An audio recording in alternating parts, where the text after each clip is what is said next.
Part 2, A Ride Through the Wetlands. Are you ready? Alejandra asked excitedly. I can't wait, Campbell said. Jamila jumped up and down. Me neither!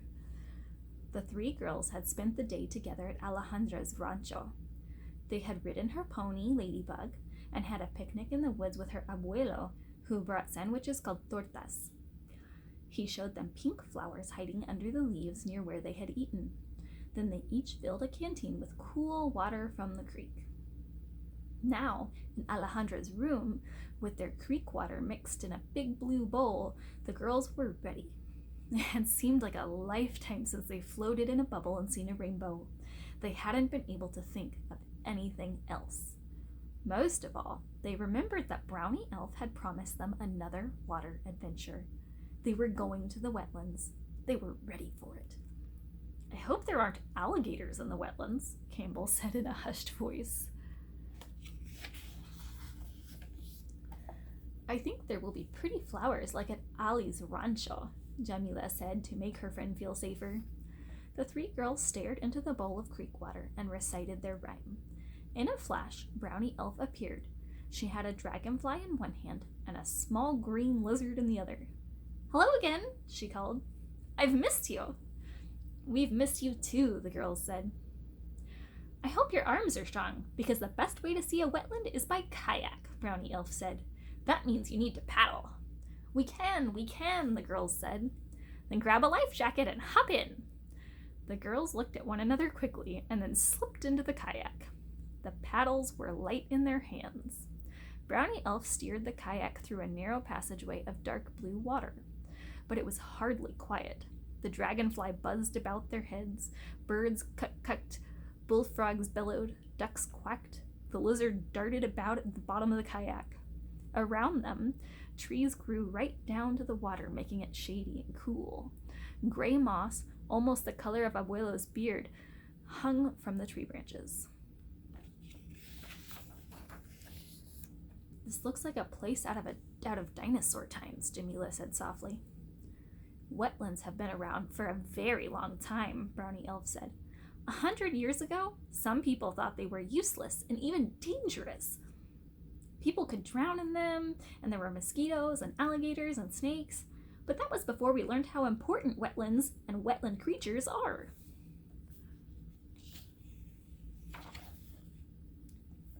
Why are they important? Alejandra asked. I think I know one reason, Campbell said. Look at all the animals and plants here. Wetlands must be a good home for them. You're right, Brownie Elf agreed. Wetlands are home for lots of plants and animals, more than any other place on Earth. But the sad thing is that half of them are being harmed by changes in the environment. That means they might even become extinct. The girls were quiet then, as each thought about what the world would be like without so many living things. The kayak glided along the shore past the huge clumps of tall grasses. Do all wetlands look like this? Jamila asked. Good question, Brownie Elf answered. Wetlands can be really big like this one, or so tiny that they're called prairie potholes. They can be close to the ocean and full of saltwater plants and animals, or just a puddle in the middle of a meadow far from the sea. What's that? Alejandra asked. There was a slapping sound in the water. A beaver, Brownie Elf said as she edged the kayak closer. They all saw a large, flat tail disappear into the water.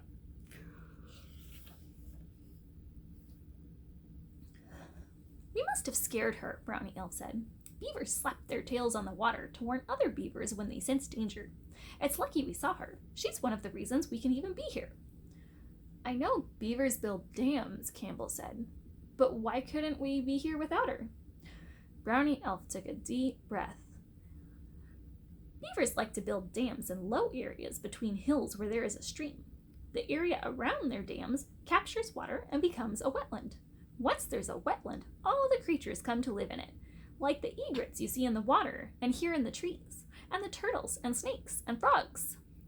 Do you remember how you saw the water running through the streets after the storm? Brownie Elf asked. And how dirty it was? The girls nodded. Well, a wetland is a place where water can get cleaned, she said. The clean water can then be used by animals and humans. We all need clean water to live.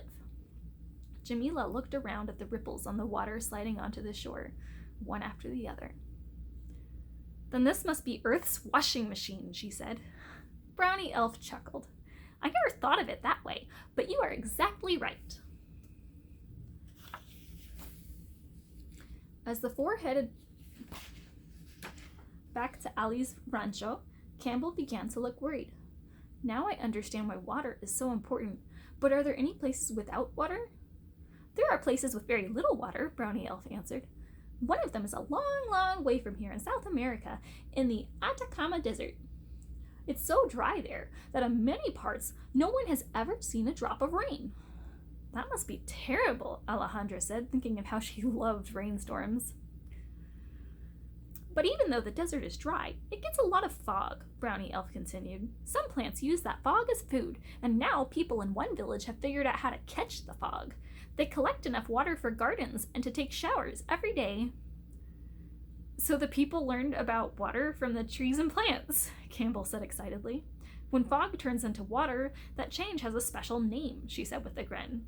She exchanged a knowing look with Jamila and Alejandra. "Condensation! Condensation!" the three girls chanted. "It's time to say goodbye until next time," Brownie Elf said, guiding the kayak back to their starting point. She scooped up the dragonfly in one hand and the lizard in the other. "You know how to find me when you're ready for another adventure."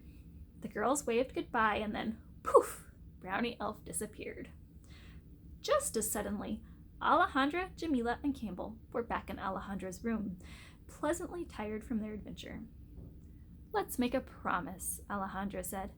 "Every day, let's spend time outdoors just being quiet." Campbell said, "If we're quiet, we might see lots of things, even lots of animals like in the wetlands." "If we look a lot," Jamila added, "we could learn a lot, just like the people in the desert. Maybe someday we could invent something to help the wetlands." Then the girls formed a Brownie goodbye circle and made their promise to spend time enjoying the wonders of the great outdoors.